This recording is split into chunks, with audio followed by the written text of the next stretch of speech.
Samsung is killing this phone once again. The smartphone market is changing rapidly, which is why Samsung had to make huge decision which will have a massive impact on company's future. Just a few months ago, Samsung killed their Galaxy A74 smartphone, which wasn't gonna do a lot well when it comes to sales. In order to make space for a phone that will absolutely have more potential, the Galaxy S23 FE. Not everyone can afford to pay for the Galaxy S23 series as they start quite high, especially when you add taxes in certain countries, so S23 FE was gonna make some sense. And with the specs like this at the right price, it could have been a big problem for Google's upcoming Pixel 8. But now turns out the S23 FE is not going to happen. According to one of the most trusted leaksters in the scene, there is no Galaxy S23 FE in the development chain, which is very opposite to what the rumors have been pointing. Instead, Samsung is actually working on improving the Z Fold 5 and the Flip 5, which are going to be the flagship products for the upcoming Unpacked event, along with a new kind of folding smartphone, the Tri-Fold Beast. It's been almost 2 years since we last saw a fan edition phone, and if we don't see the S23 FE this year, Samsung might actually fully kill this lineup for good. What do you guys think about this decision? Let me know in the comments below. Now, with the mention of tri-folding smartphone in the game, Samsung will be the first one to bring this on the market,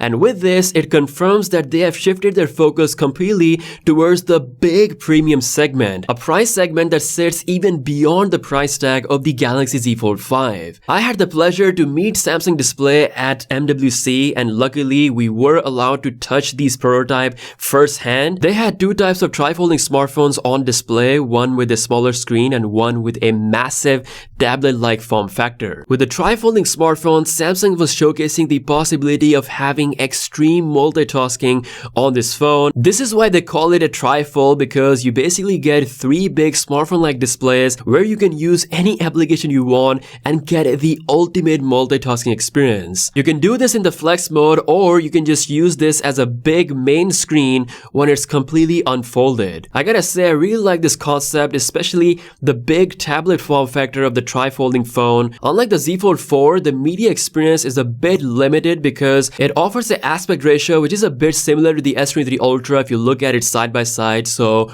with this, we're gonna get a proper tablet-like full-fledged media experience which you can then fold and put in your pocket because, of course, it's a folding phone. As much as I'm excited for this, I'm still very sad about the S23 Fan Edition. I honestly thought that there was a space for this phone in the market in 2023, but let me know what you think about all of this in the comment section below. Subscribe if you're new here. With that being said, I'll see you guys later. Peace out.